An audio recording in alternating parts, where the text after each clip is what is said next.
existent. Now, he's given us existence. So he's worthy of that worship, my friend. And which you've already accepted in the sense that, yes, there is a God. Yes, he's worthy. But then you said, but he doesn't direct us to worship. But God sends revelation to us to guide us as human beings.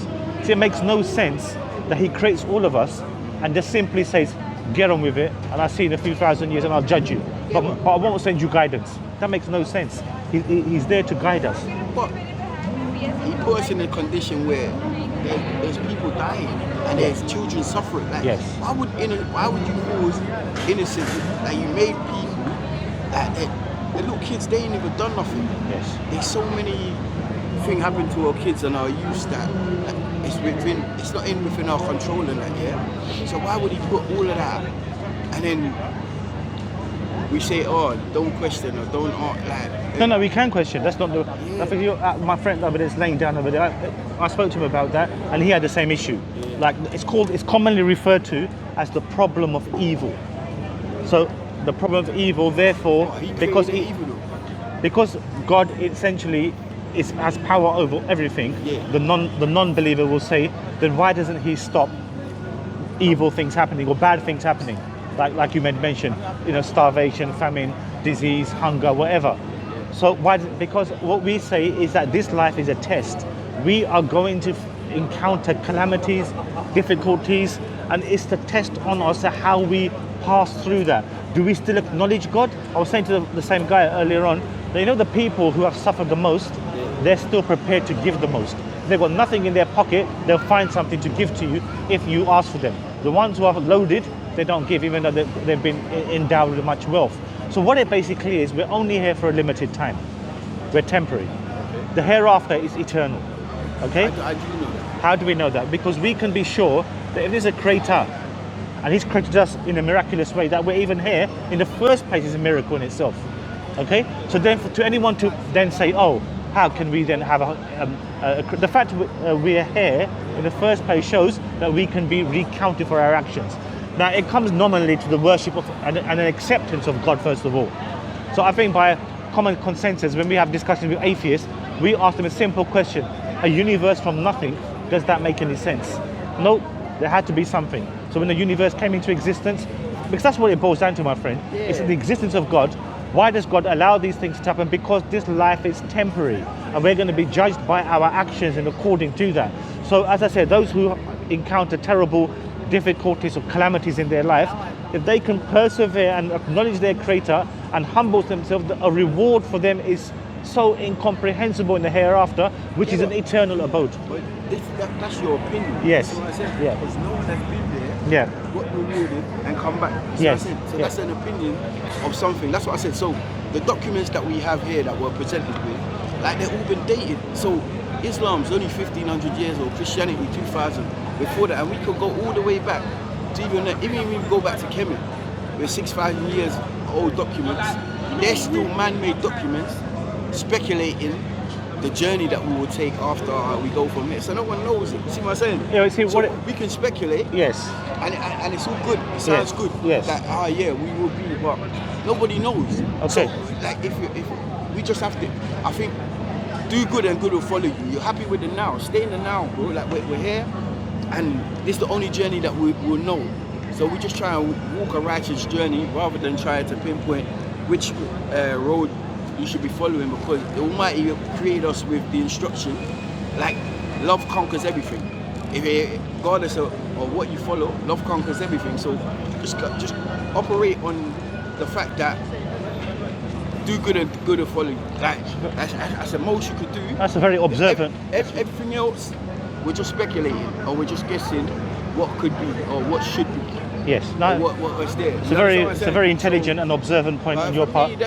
That makes sense what you're saying. I mean, I respect that what you're saying. But what I'm saying to you as well is that it should always resonate with you one thing when you say that where is the evidence for it? We haven't seen it. If you just counter that slightly, but look back, that's to the point I made. The fact we're here in the first place in itself, it's just too much design in place for them to say. What's the argument? If you go around to the end of it, it's a belief in God, you see. And because we're here in the first place, and it's a miracle we're here. And it's not that beyond a miracle that we will be recreated by our Creator and judged. Now you will again say, well, where's the evidence for that coming event occurring? And I'll say, go backwards, and this is an example. The fact that we're here in itself is the evidence that we can be recreated. It makes sense, doesn't it? Because in the same sense that if an atheist says a universe was just, for example, okay, we say as theists, as people who believe in God, you tell us anything that you know which can come from nothing. They can't say, they can't give that, listen, something, yeah. Listen, we're not disputing the fact that something had to be, right? Yes. The fact that we try to label or name it and give it all these different attributes where, like, if it came from a source in itself, it would have provided you with information to say, this is me, I created. It would have come like that. But the fact that we're having different documents that contradicts each other and filled with contradictions and different opinions, like, it just shows that, look, man created most of the documents that we have today. You understand? And man, it ain't perfect. So Yes. we can't have a perfect person, an imperfect person, creating something that's perfect. You see what I'm saying? So Yes. we can go through the documents and I can pinpoint them, I can pull them apart, I can show you, like, hey, this is how it came about. You understand what I'm saying? So when you check the chronological order of how things came about, yeah, we can say, okay, you know, just our uniqueness alone says yes, there is, but to give it a name or to give it these attributes or to create, say, oh, this is the true way or this is the way, then we're just speculating and misleading, I think. I think, you know, yeah, but so in essence, from what I understand, you're saying is that we're all having our different understandings of who that creator is, and therefore speculation is as a result of our differing beliefs. But what I say to you, in commonality, we should all believe in this one creator. Why? Because it makes perfect sense that if there were many other creators, there would be a conflict of interest. Even the creator himself said there's other creators. See what I'm saying? But in the according sense, to words, according to documents, you see what I'm saying? But there are other creators. Where do you say? I'm not familiar with those documents which say that there are other creators. Because if you're a god, right? Yes. And you're telling me, yeah, look, don't worship that god. Right. Or don't worship. The creator himself is acknowledging. I'll tell you what that is. No, but I'm just saying, if I'm using logic in itself, I'm acknowledging that, oh, there is something else in, like, in effect. But I'm saying, even that, I'm saying, we're not even sure on this one, because in natural element, because nature in itself shows you how God works, if we want to say. So nature in itself, and the fact that we even try to give him a masculine energy alone states, like, God is not that masculine. Yeah, that's what I'm saying. But most times, most people try to give it a masculine vibes or a masculine energy to that sense. And I'm saying, even if you want to look at it, there had to be the way we come together and create ourselves in itself, where it's like, you know, it wouldn't pop out. So for me, it's not a miracle in that sense, man. See what I'm saying? I understand what you're saying. It's a beautiful creation. Yes, and sometimes we stop focused on the beauty of it, and then we try to then narrowize and marginalize. So just very briefly, so in just giving you an understanding of the first point that you made, where God said there were other gods. That's because humans made their belief in other creation as God, when God was always understood as one supreme being. But humans then made imagery or other creation as God. This is what happened in the Bible. This is what happened with Christianity. They made a man called Jesus as God when the man did not make the claim of being God. Are you following what I'm saying to you? Yeah. So same thing in the other scriptures. They make their major protagonists as forms of deity when they didn't make that claim. So that's when God says to them. You understand what I'm saying to you? So it's not actually referring to those deities as God, but rather what people have made them as gods. Does that make sense? Makes sense. So what I'm saying to you, that one, again, we go back to the singularity, that one supreme being who's created everything from the metaphysical. 13.8 billion years ago, the universe came into existence. Whatever it was a supernatural event that occurred, it would have required a conscious mind, a conscious will, because from nothing comes nothing. No, I agree with that. Like, there could have been nothing. Exactly. There must have been something to initiate it. That's what I'm saying. Yeah, and that but then, when we try to pinpoint what that thing is, then we get lost in the translations. You understand? Along the way, because remember how God first started off, right? If you want to go back 6,000 years, God started off as a female. As a sorry? As a female deity. But the first ever worship of any deity. I know, that's what I say. Research, bro. But first ever deity there's ever been worshipped, God was a female first. What deity is that? If you go back past Kemet, just before Kemet, because how the information travel up the Niles, right? If you go just before Kemet, you will see that the first ever worship that we ever had of any person would have been a female version. When the European came, then they said, "You listen, hey, we don't agree with that," and then it was changed into like a masculine. It took away from that because they sell women as possession. You understand what I'm saying? And then it took control. But that's what I said. You would have to go and place everything in a chronological. You see, our belief is that God is not like His creation, so He's not masculine or feminine. Are you following me? We are His creation, and we are masculine or we are feminine. He has to be both. If you're gonna have to say that, Why for creation to happen. No, but God doesn't have to. God doesn't procreate like we do. Yeah, but look, listen. Your explanation of God is from a man's pinpoint. Yeah, you understand what I'm saying? Yeah, because so we don't know. But I'm saying if there was, it would have been, it would have to be both. Then you see what I'm saying? Because even when we started off, you see how they took out. Yeah. If even the Trinity was man, woman, and child. Yes. And then they took out the Trinity and put Holy Spirit, replaced it with Holy Spirit. Yeah. And then gave the Holy Spirit a masculine energy. Well, the Trinity was something which was a concept arrived in the third century of the Greco-Roman world. But that was concept. Not. It was to do with concept. So everything that we follow here are all concept, man-made concept. Yeah. So we don't know. Yeah. That's all I got so far from my studies, bro. Is that we actually don't know. Okay, so we're just speculating. Okay, so our narrative would then be, just to give you some information, and that is that God is unlike His creation in any way, shape, or form. He's totally beyond creation. He's created us as His creation, but He's unlike His creation. So He's so magnificent, so vast, so incomprehensible. That, for example, as me and you were speaking about, if I put my hand out to you, what have we got between us? We've got time, matter, space, energy. That's all the concept as a result of the Big Bang occurring. What was there before that singularity when the universe came into existence? Big Bang. You don't believe in the Big Bang? They know Big Bang. So you don't believe the universe came into existence? It didn't come into existence like how we're portraying it. This Big Bang idea. Because remember, at one point in time, all the plates was together. Before the separation, all the plates. The moon, even, I think if we go and do the research in itself, genuine research, you'll get a better understanding to what is and how we came about. You understand what I'm saying? It took a time. It weren't no. I mean, they tried to call it a Big Bang and they ran with that theory in school, but I don't believe they actually. I think all the Big Bang tries to speculate is that there was a point of a singularity, which was compressed into a singularity. Then it went forth, expanded forth, much like a balloon when you blow a balloon.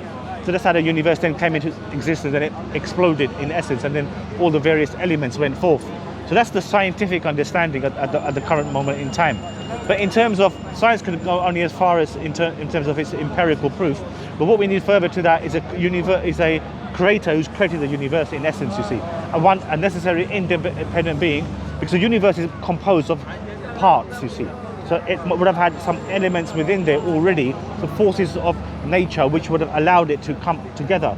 So it's not independent; it's dependent on these parts. Do you understand what I'm saying to you? So something external to that would have caused these parts. That was what we understand as God, you see. So, yeah. I mean, for me personally... So we like to go straight to the very earliest point, man, which is comprehensible. You can't, even if you try to separate God from His creation, then you're doing His creating injustice by saying He's not part of that. Now, what we say is he's part of it in terms of his knowledge and will. Just like, for example, you get someone watching the CCTV and he knows everything that's happening, every little leaf that drops, everything that moves. So, but he doesn't compel himself to be within his creation, because that limits God as well. Because God is so vast. I mean, if you look at the magnificence and the enormity of the universe, but it's still infinitely limited, because science tells us at the moment that the universe, although it's vast, is still limited. Although it's still it's still going forth. But it must have come from a singular point in order for it to have come into existence. So even God is beyond even that. even the mind-bogglingly incomprehensible. You know, like we estimated something like 2 trillion galaxies in the known universe. Okay, so where did it all, so these natural forces which are already there, they would have had the laws of nature, or the laws of the physics would have been placed in there. The universe was put it together in parts. Something external must have put those places in part, because God would be, by necessity, a necessary being who is independent, and the universe could have existed in another way. The fact that it hasn't existed in another way shows us that there's a design behind it in every way, shape, or form. Hope that makes sense. Makes sense. Good man. Makes sense. I am. I mean, the question is still going unanswered, but it's better to believe in something than to not believe in something. So Can I offer you a free copy of the Quran, my friend? It's a journey, man. Would you like a free copy of the Quran in English? I got one. You got one. Have a good read of it. You're a really nice guy. Thanks very much. I read it. Okay. I think within each, because you have to understand, he doesn't have the power to separate the documents and say, bam, here is one. So man will always continue to make documents to try to explain. You understand? So if you want to get an understanding, you have to read every document just to get a snippet of what this creator could be, or what he's capable of. So But like I said, then we go into the realms of the philosophy. It's called the philosophy of science, you see, where you delve into these matters of the metaphysical, and then you try to impart the knowledge, like, which I've tried to explain to you, like a necessary being who is independent, who is self-sufficient, who is not made of parts, who is that the universe could have been another way. The fact that it's this way shows that something independent of that set of things must have been a creator, you see. And it makes sense. It can only be one singular being. It can't be like 50, 60 gods. Just imagine, just say we had 50, 60 different creators, and the creators come into dispute with each other on regards to an issue. Who has overall say? Who has overall authority? There can only then be one who is supreme above all, you see. So that is why we say one. It makes philosophical sense, you see, when you use your cognitive. Maybe, but I don't think it could have been one. Why? Huh? Why do you say that? Because because nature,